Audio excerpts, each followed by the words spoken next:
Coronavirus. The news media's got panic in the streets. Tune in for your financial vaccination.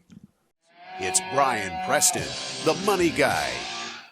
Yeah, Brian, it seems like this is a big deal right now, right? So we look at the past few days, at least in the financial markets, and it's not been a lot of fun. And a lot of folks are really concerned, saying, uh-oh, is this it? Is this the next thing? Is this something we need to be concerned about? Well, we don't like to do reactionary videos because you never know. You don't ever try to catch the falling knife. And, the market's been volatile for the last few days. But there does come a point. I know I got an email on day one that the market started getting rocked. And then yesterday afternoon after the markets closed, I got a call from one of the employers of one of the largest 401ks we do. And he's like, do you have something? I'm not scared, but I'm just worried for my employees. Sure. And then we've seen some comments out there in YouTube world. And I was like, man, and then you've got some trade organizations that have been sending out mass emails. And I was like, we need to make sure that we give people perspective so that you have the tools and you're equipped to handle this. And look, I'm not making light of it because I do want people, there's a way you can prepare yourself from a health perspective, but that might be completely different than the way you handle things from a financial perspective. That's right. So we want to equip you with the right tools so you don't do anything that could impact you in the long term in a bad way. So, Bo, what I'd like to do, the first thing I'd like to do to set it up is we know humans in general are very emotional creatures. That's exactly right. So let's talk about the cycle of market emotions. What do people typically experience when we have these type of things occur? Yeah, so we know that just in general, when it comes to investing, just like you said, investors tend to be very emotional creatures, and they make investment decisions based more on emotions rather than rational thinking. And so we have these different stages, and if you're looking at the screen, you can see we have like these euphoric stages. And like, this is great. We just came out of 2019. It was a fantastic year for the markets, and everyone's really excited.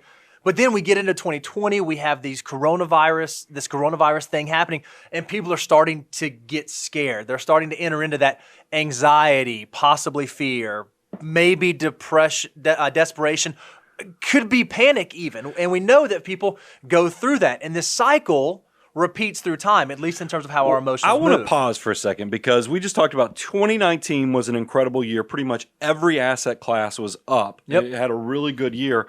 But then as we were putting this show together, I thought it was quite interesting that I said, does anybody here, can you recall why the market was in bear market territory in the fourth quarter of 2018?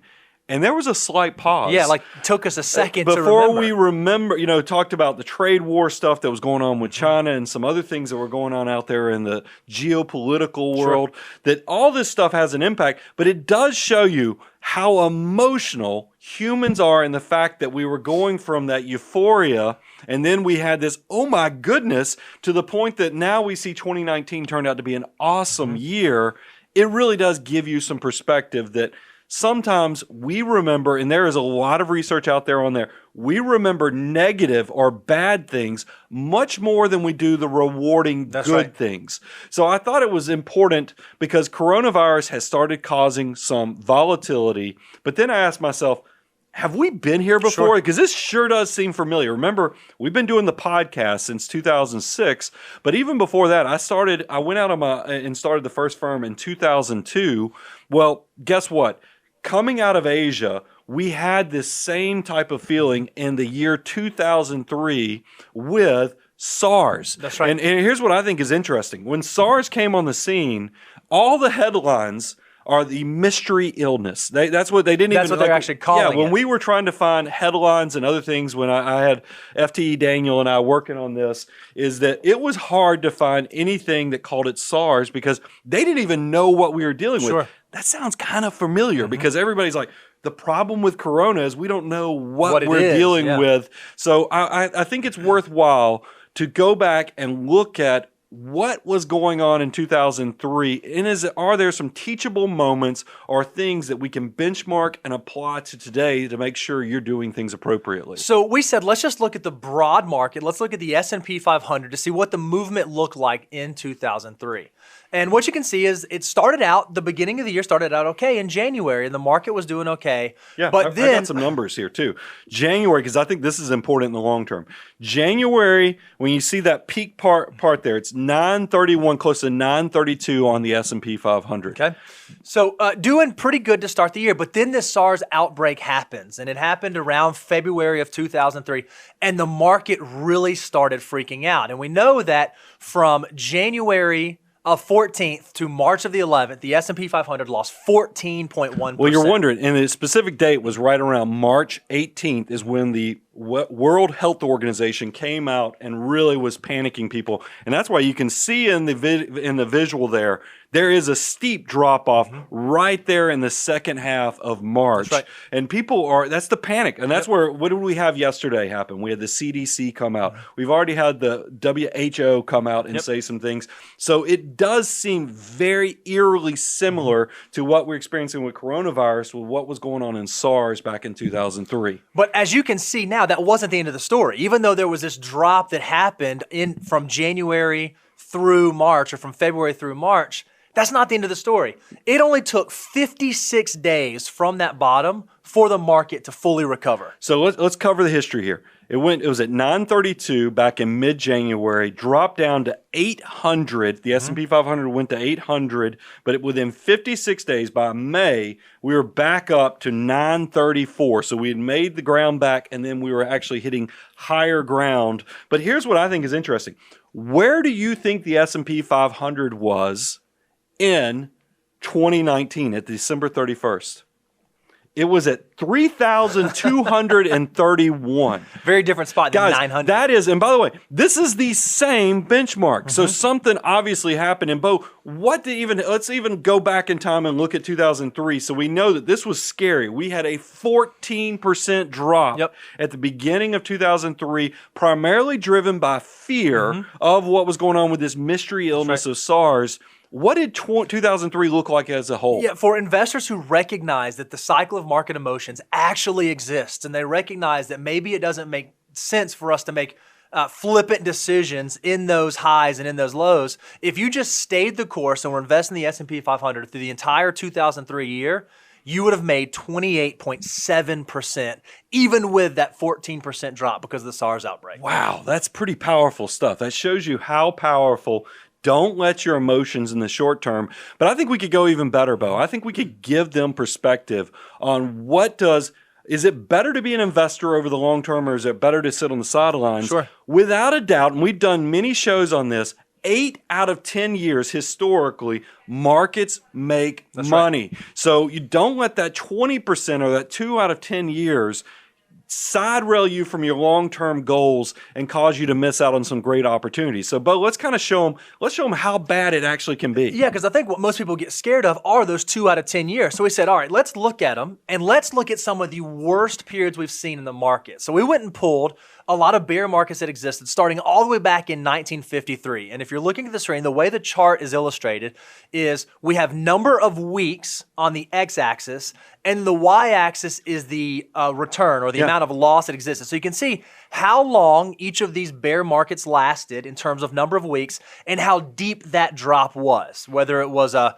21.5% drop from 1956 to 1957, all the way even to fourth quarter of 2018, where it dropped from almost 20% from October 3rd to December 24th. So before you flip to the rest of the story, I think it's important because a lot of people are going to see this slide and go, why in the world did Daniel leave so much blank space on the right side of the screen here? Because it is one of those things when you look at this, goes, wow, that is some weird access points they have there, because yes, those are all downturns, but they look pretty moderate to even mild in the long term because you left so much blank space on the right side. Guys, this is a direct correlation to what these downturns feel like in the long term. Yes, these are bear markets. We hit the 20% threshold that did bring in the bear, and let us consider this historically a bad time. But when you flip the script and don't look at this from a glass half empty, but we actually look at it from a glass half full, you'll see things are completely different. So let's look at that 80% of those 8 out of 10 years. Bull markets look very, very different than bear markets. You can see, again, on the x-axis, that's number of weeks that we spent in the bull market. And then on the y-axis, that's how much return, how deep or how robust that bull market was.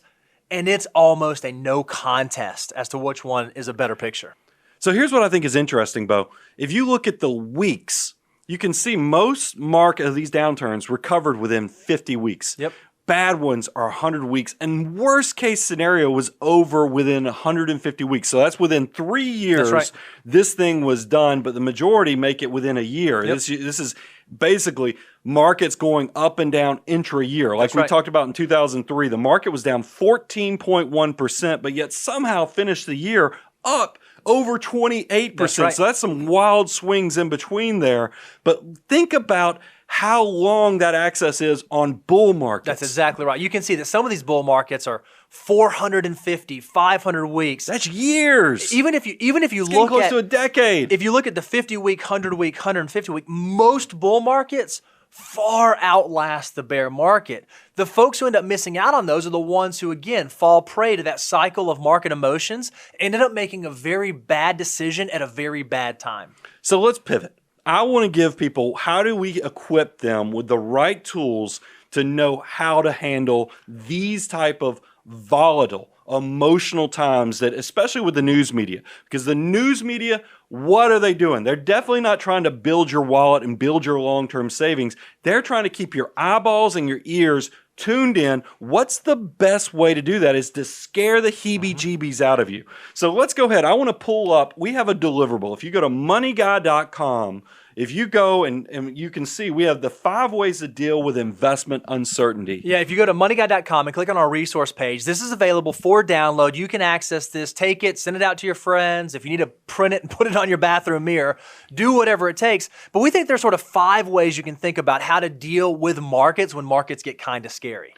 So number 1, focus on your long-term goals. Remember, any money that you need within the next 3 to 5 years shouldn't be in volatile assets anyway. You're only wanting to invest in volatile assets if you have at least 5 to 7 years. But I want to go a step further. When you focus on your long-term goals, it's also going to inoculate you from listening to the news media. Now, I want to give you a great tool that you can do when you're watching the nightly news or reading a headline and it says, like in 2003, mystery illness rocks Asia or something like that. I want you to envision the newscaster after they give you that headline, they say hot dog. So when they say mystery illness rocks Asia, hot dog. I mean, it will completely inoculate that you can tell that the news media is much more excited about the hot dog at the end because they're getting excited because they know how many eyeballs, how many ears are going to listen to this.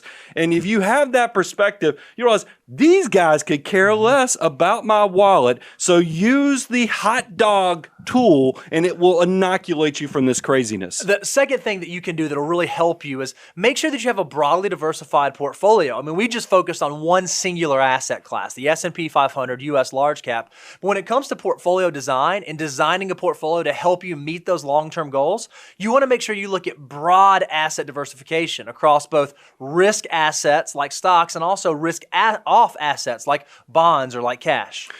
What I think about when I think about build broadly diversified portfolios, if you're somebody, because a lot of you are going, Brian, I'm 50 years old. I'm nervous. I'm going to need these assets.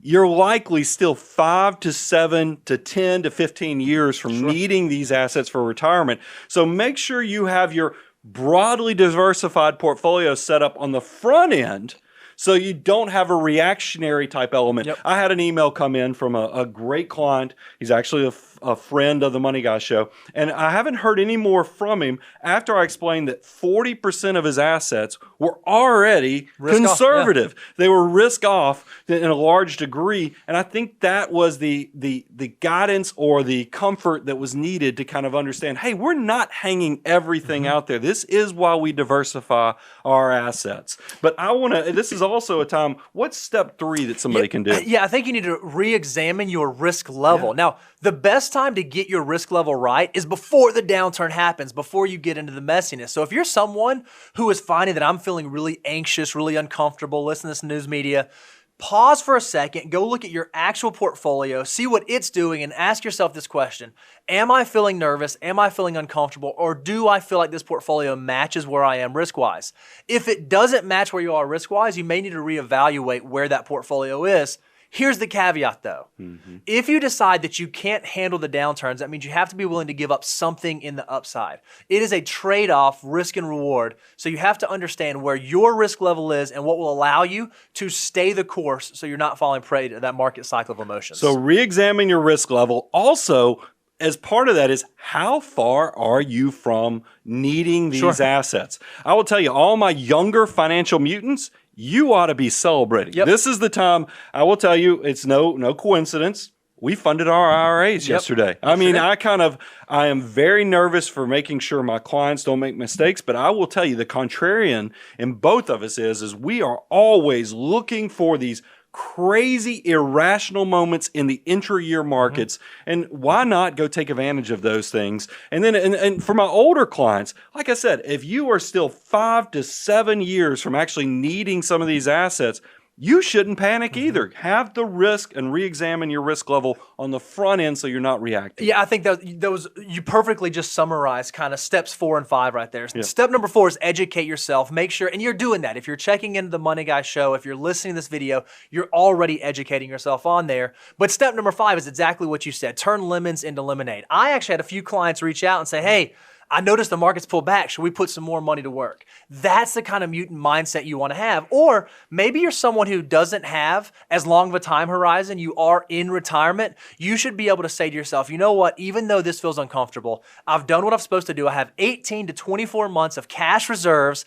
I can weather this storm. That is a lemons into lemonade mindset. If you can do that, you will be able to handle whatever the markets throw at you over the short term. So guys, don't let the news media steal you of your long-term success. They potentially could derail you, and they're not going to lose a lick of sleep over it. So make sure you have an understanding. We've created a great resource, 5 ways to deal with investment uncertainty, but you can always count on the Money Guy Show, Abound Wealth, to give you the perspective to understand this is why we're in this with you. So you don't make any rash decisions that you'll look back on and go, what was I thinking? Or like we did when we tried to 2018. Why was the fourth quarter down? I don't want you to have that same question when you go, why did I make that decision? Guys, have the tools, know your why, know why you're saving, what the ultimate purpose of your dollars are, and we will get you through all these things. Thank you so much for tuning in. Go to moneyguy.com, download the 5 ways to deal with investment uncertainty, and let's keep growing those army of dollar bills.